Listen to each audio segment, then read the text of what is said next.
everybody, welcome back.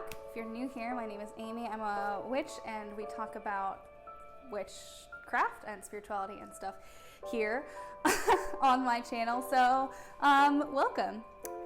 Does your power have a limit? What do you think? I'd love to hear your opinion on this. Leave a comment down below with what you think. Do you think that our power is limited or that it should be if it's not? Let me know what you think. In my opinion, when it comes to witchcraft, there's a bit of a glass ceiling.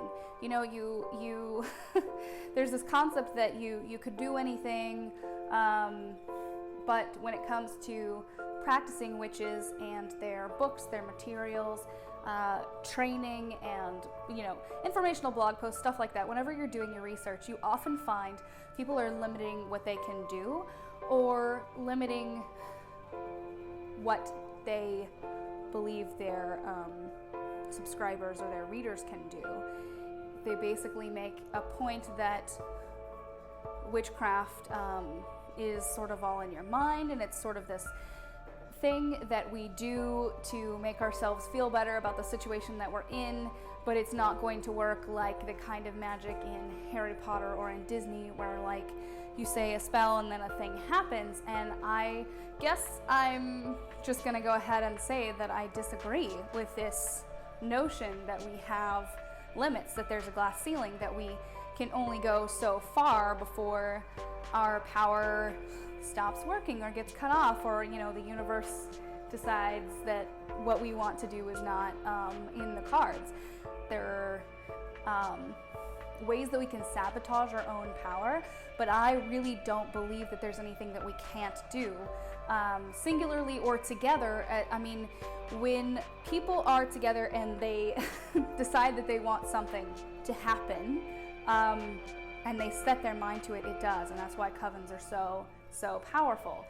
It's more than just finding your lost socks or getting a replacement for them, or having a little bit more cash in your pocket, or willing your plants to grow beautifully, or sweetening a relationship, or an atmosphere at work. It's more than that. And those things, don't get me wrong, those things are important. There's nothing wrong with practicing everyday witchcraft. I think it's actually very important to keep your practices alive every day and throughout what you do. And I think that it is an amazing tool to manifest what you want. But that being said, I don't see why we have to stop there. I don't see why we have to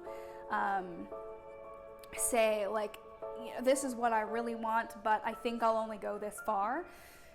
And I guess let me explain what I mean by that. So, for example, say you need money, and you need money for something specific. Well, according to a lot of like spiritual teachers and the law of attraction and various other things, the universe is here for us, and I believe the universe is here for us, right? So if we have a limitless amount of power that we can access, then why do we not have an unlimited amount of resources that we can access? Well, we do.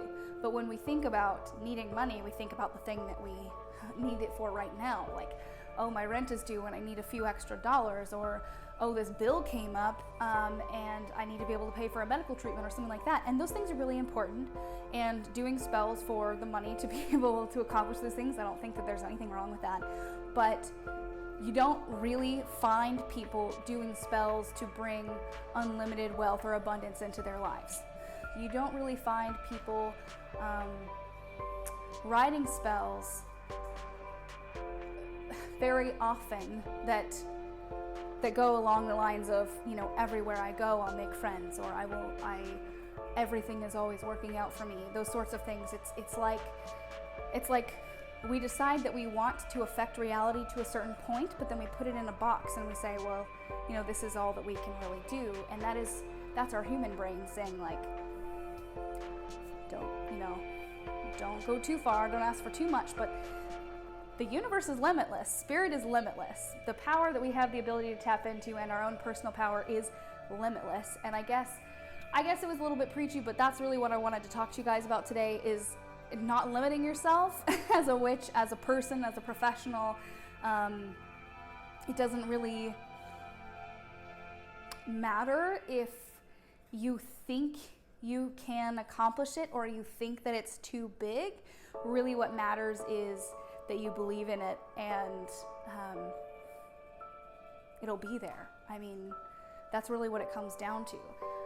Over the full moon this this weekend, or this past weekend, I had a personal ritual that I performed this weekend, and it was big. I mean, it was a big deal, and I'm not going to go into the specifics of it because, you know, my practice is personal, just like yours is. But it was the sort of thing where I expect limitless, boundless results from it, and I was thankful for that. And because of that, since then I felt like nothing could weigh me down. I felt like nothing can stop me from achieving basically everything. And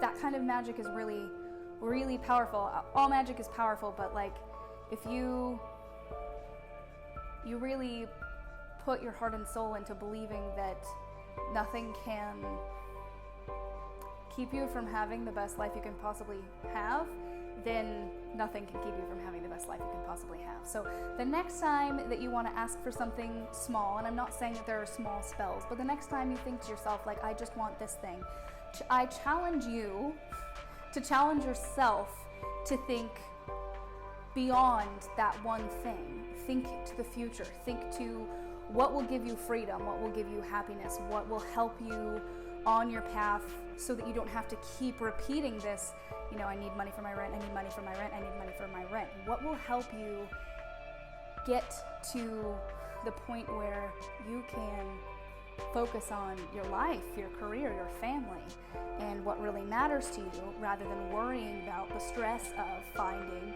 you know, the money for your rent. And then go a step further and say, I don't know how it's going to come to me, but I believe that it's coming. And then perform your spell.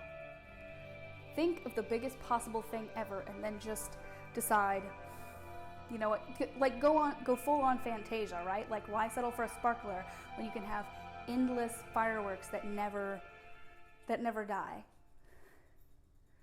Okay, let me know if that analogy worked, if this made sense. Sorry if all I did was ramble during this video. Even if I did, just let me know in the comments down below. Check out my Instagram. Feel free to support me on Patreon if you don't mind. And hey, you guys asked me for, a little while back, somebody asked me, I'll put them right here, asked me for an ebook / guide to to Invocations, doing quick magic. That was something that I was talking about in a video a while back. I'll link that somewhere. And I finally did it. So I wrote this ebook, and it is out, and it's here. And so check it out. If you hit the link below in the description box, you can have it for free. If you go to my website, amymelaine.com, then I think it's like $7.95 or something like that. I put a lot of my energy and heart and soul into this, so I would love it if you guys would check it out. Subscribe to the email list. I promise I'll never spam you. And yeah, that's it. I love you guys. I hope you have a blessed and beautiful day.